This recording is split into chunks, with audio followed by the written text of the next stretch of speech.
Hello, j'espère que vous allez bien. Aujourd'hui on se retrouve dans une nouvelle vidéo. On se retrouve dans mon wrap-up de tous les livres que j'ai lus dans le mois de septembre. Premièrement, oui, on a un fond un petit peu changé. J'ai officiellement une nouvelle bibliothèque. La vidéo de toute l'organisation de ma bibliothèque et le tour de celle-ci va être en ligne après cette vidéo-là.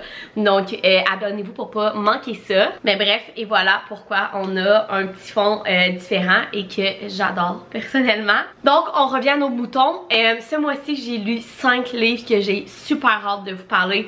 J'ai eu une déception, j'ai eu des coups de cœur, j'ai un 5 étoiles. J'ai lu de la romance, un thriller, une historical fiction, donc je vais vous parler de tout ça. Je suis quand même fière de moi d'en avoir lu 5. En ce moment, 4-5 livres, c'est à peu près le nombre de livres que je lis dans un mois, donc je suis pas déçue, mais évidemment que j'aimerais ça remonter ça à l'an passé, j'en lisais plus entre 6 à 8.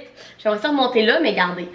J'ai aussi une semaine de vacances que je suis allée à Punta Cana, donc je vais vous parler des livres que j'ai lus là-bas. Bref, je pense que ça va être vraiment cool. Fait qu'on parle pas plus que ça, puis on y va. Donc, le premier livre que j'ai lu dans mon mois de septembre est Là où brillent les étoiles de Nadia Hachimi.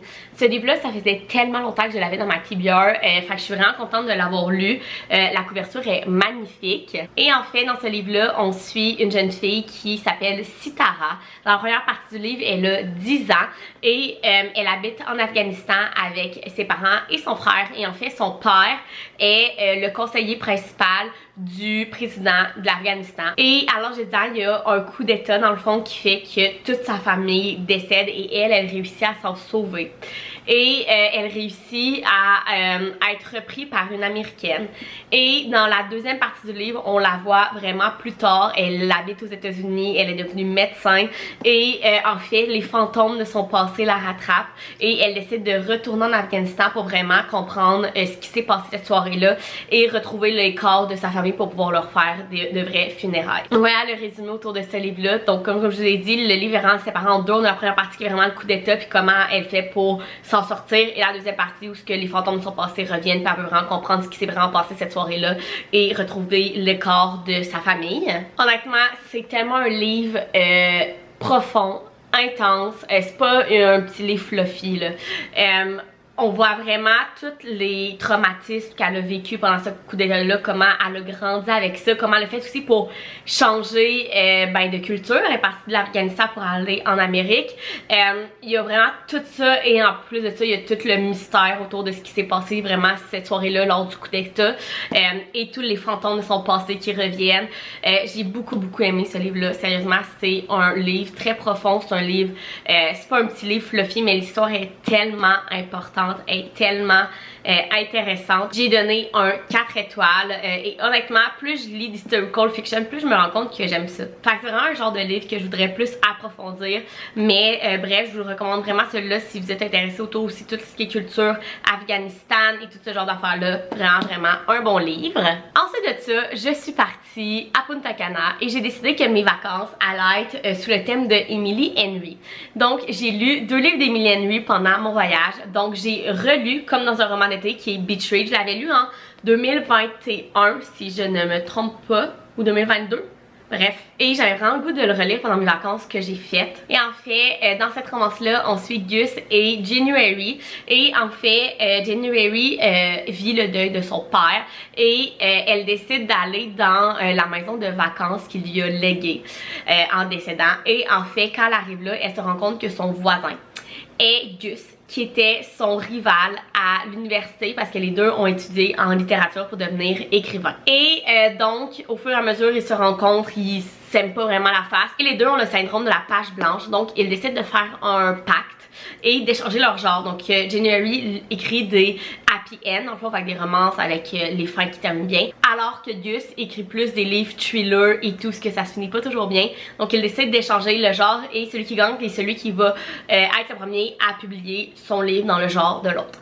Vous pouvez bien comprendre tout au travers de tout ça, il y a une romance qui s'installe. Donc c'est un enemies to lovers, mais honnêtement vraiment pas intense. J'ai lu des enemies to lovers vraiment plus intenses que ça. C'est un forced proximity parce qu'ils n'ont pas le choix, ils habitent à côté. Et aussi c'est un small town. Bref, je vous dis, ce livre là est tellement bon. C'est pas pour rien que tout le monde le lit. J'avais donné un 4.5 étoiles quand j'avais lu la première fois. J'ai encore donné un 4.5 étoiles maintenant. Il manque un petit quelque chose pour moi pour que ce soit un 5 étoiles, mais je vous le dis, c'est la romance parfaite, même si ça s'appelle Beach Read. Je trouve tellement que c'est une romance que tu peux lire n'importe quand dans l'année. C'est un roman un peu feel good, c'est un roman pas prise de tête, mais avec quand même le deuil comme sujet principal. Je vous recommence vraiment ce livre-là d'Emily Henry. C'était un reread pour moi et je l'ai tout autant aimé que la première fois. Et ensuite de ça, toujours en vacances, j'ai lu People We Meet on Vacation d'Emily Henry. Il vient tout juste d'être traduit. Je pense qu'ils sortent en août et j'avais tellement hâte de le lire. En fait, dans ce livre-là, on suit Alex et Poppy et ils ont passé, si je me trompe pas, 10 ans de leur vie meilleurs amis où ce que chaque année, ils partaient en voyage ensemble. Et en fait, il est arrivé quelque chose dans le dernier été qui a fait qu'ils se sont plus reparlés. Et Poppy est dans une partie de sa vie où ce qu'elle se sent pas heureuse et tout, puis elle se rend compte que ce qui la rend heureuse c'était son meilleur ami, Alex. Donc elle décide de lui réécrire et de lui proposer un dernier voyage ensemble pour comme un peu réparer ce qui s'est passé. Donc on a des chapitres qui est leur 10 étés d'avant, donc on voit vraiment l'évolution de leur amitié et tout. Et on a les chapitres de maintenant dans leur dernier voyage. Donc c'est un Friends to Lovers et il y a toute la question de qu'est-ce qui s'est passé dans leur dernier voyage pour qu'ils ne se parlent plus. Honnêtement aussi j'ai vraiment trouvé le livre très drôle. Poppy, la personnage principale, est mourante, fait que ça aussi j'ai beaucoup aimé. Par contre j'ai trouvé qu'on passait comme trop de temps dans leur voyage passé puis pas assez du présent. J'aurais vraiment aimé voir comme la construction de leur relation maintenant et non autant dans le passé. Donc ça c'est un petit truc que je dirais sur ce livre là. Honnêtement c'était le livre parfait à lire sur la plage. C'est un livre pas de prise de tête, c'est un livre drôle. J'ai versé une ou deux larmes aussi. Donc j'ai vraiment aimé ma lecture. J'ai donné un 4 étoiles. Pour moi c'est pas un coup de cœur, mais c'est une belle romance à lire sur le bord de la plage. J'ai vraiment aimé mon moment. Ensuite de ça, j'ai lu Couleur de l'âme, Le piège de Caroline Dufresne et Isabelle Tétrault qui sont deux auteurs québécoises. Et en fait dans ce livre-là, on suit Alexandra qui a vécu une expérience extrêmement traumatisante dans son adolescence, puis il y a un policier qui l'a comme un peu sauvé de tout ça et elle lui est redevable. Donc depuis ce temps, elle fait comme des contrats pour lui, qu'elle va chercher de l'information pour faire arrêter des criminels et tout. Et là on la suit dans une des affaires où ce qu'elle doit aller chercher des informations sur un psychologue dans le fond qui est supposément un criminel qui a agressé sexuellement et tué plusieurs femmes dans son passé. Et elle se décide de faire une pierre deux coups et en même temps de prendre des informations sur ce psychologue-là. Elle fait des séances de thérapie avec lui parce qu'elle a un ancien collègue avec qui Alexandra a été la dernière personne vue avec lui et qui est décédée. Et elle n'a aucune idée de ce qui s'est passé cette soirée-là. Elle n'a aucun souvenir. Donc voilà l'histoire. On apprend assez vite dans le début du livre que le personnage principal est assez spécial et qu'elle a un trouble de la personnalité dissociatif. Donc pour ceux qui ne savent pas c'est quoi ce trouble de santé mentale, c'est dans le fond que tu as plusieurs personnalités en toi. Donc Alexandra a deux personnalités et c'est pourquoi qu'elle a des trous de mémoire comme ça. Et notre personnage principal aussi est accro au sexe. Donc voilà, tout le personnage, c'est vraiment assez spécial de lire du point de vue d'une personnage principale qui a un trouble dissociatif de la personnalité, qui est accro à la sexualité. C'est vraiment spécial, mais il y a aussi tout le mystère autour du psychologue. Genre, est-ce que c'est vraiment lui le criminel? Si oui, comment on fait pour l'arrêter et tout ce genre d'affaires-là. Honnêtement, le résumé du livre donne quand même envie. Il est super court, il fait à peine 200 pages, mais j'ai donné un 2.5 étoiles. Et pourquoi? J'ai vraiment trouvé qu'il manquait de fluidité dans le livre. On dirait que à chaque chapitre, ça coupait, puis presque qu'une nouvelle histoire. Genre, je sais pas si vous comprenez, il manquait de contexte, il manquait de fluidité vraiment dans l'histoire. J'ai vraiment eu de la misère à m'accrocher à l'histoire. Alexandra aussi, elle a beaucoup de problèmes, mais elle a pas assez de côté comme attachant pour s'attacher au personnage. Par contre, j'ai vraiment aimé la fin du livre, les twists et tout, donc ça, j'ai vraiment aimé ça. Mais j'ai quand même donné un 2.5 étoiles parce que pour moi, il manquait vraiment de fluidité, de contexte, d'attachement à l'histoire. Il manquait quelque chose pour moi dans ce livre-là. Et finalement, je pense que vous en doutez comment je vous ai hypé ce livre-là. Mais mon coup de cœur du mois, et j'avais pas eu de 5 étoiles depuis le mois de juillet. Et là, c'est le dernier livre du mois de septembre qui a été mon 5 étoiles. Et c'est, vous pouvez vous en douter aussi avec un arrière ici, c'est Chose qu'on laisse de Lucy Score. Gang! Ce livre était juste incroyable. Il était juste incroyable. Qu'est-ce que vous voulez que je vous dise de plus? Je suis addict à cette série-là. En fait, c'est le 3e dans la série de Knockmouth Series. Et en fait, on suit Sloane et Luciane qui sont en fait des childhood friends to enemies to lovers. Donc, on a des chapitres dans le passé et dans le présent, beaucoup plus dans le présent que dans le passé, là.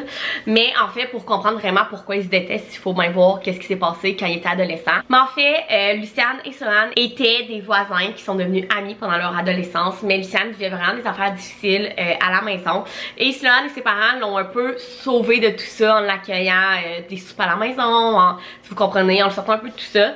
Mais il est arrivé quelque chose qui a fait qu'ensuite de ça, ils se sont détestés. Ils se sont haïs. Et on se retrouve aujourd'hui où Sloane est une bibliothécaire. C'est elle qui est vraiment la gérante de la bibliothèque de la ville de Knockmouth. Et Luciane est milliardaire. Il y a une compagnie un peu de lobbyistes, genre qui, avec les politiciens, là, qui mettent les politiciens qu'ils veulent ou ce qu'ils veulent et tout. Et comme je vous disais, ils se détestent. Mais il y a une attirance. Vraiment entre les deux. Ce livre-là, je vous dis, c'est tellement bon, gang. En plus du Childhood Friends to Enemies to Lovers, il y a toute la fin de famille avec les couples des anciens livres. Fait que tu revois tes personnages que tu as tellement aimé dans les 2 derniers livres, dans celui-là. Depuis le premier livre, il y a comme une enquête un peu qui avance et qui termine dans le dernier livre. Puis je pense que c'est vraiment une des choses dans cette série-là que j'aime autant, c'est que c'est pas juste des petites romances. Il y a du mystère autour, il y a du suspense, il y a comme une enquête au travers de tous ces livres-là qui fait que ça ajoute de quoi à l'histoire qui est tellement hot. Aussi, il faut que je vous dise que c'est spicy, il y a des scènes spicy dans cette série-là, mais je ne pourrais pas plus vous recommander la série de Knockmouth. Je l'ai terminée officiellement. Les 3 sont sortis. Si vous voulez vous la claquer d'une shot, je la conseille fois 1000. Moi, c'est mon coup de cœur de l'année. J'adore ces romances-là. Évidemment, Lucy Score écrit des romances assez longues, là. Celle-là fait presque 500 pages, comme les autres aussi. Mais je vous le dis, ça vaut la peine. Ça vaut tellement la peine. C'est mes romances préférées, je pense. Et j'ai donné officiellement un 5 étoiles au dernier. Donc voilà, tous les livres que j'ai dans mon mois. J'ai quand même eu un bon mois. J'ai donné un 4 étoiles.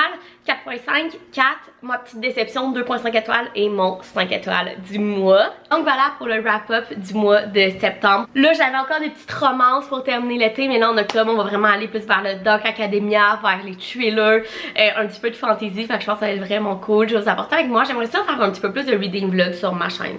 Dites-moi si ça pourrait vous intéresser en commentaire, mais ça me tente.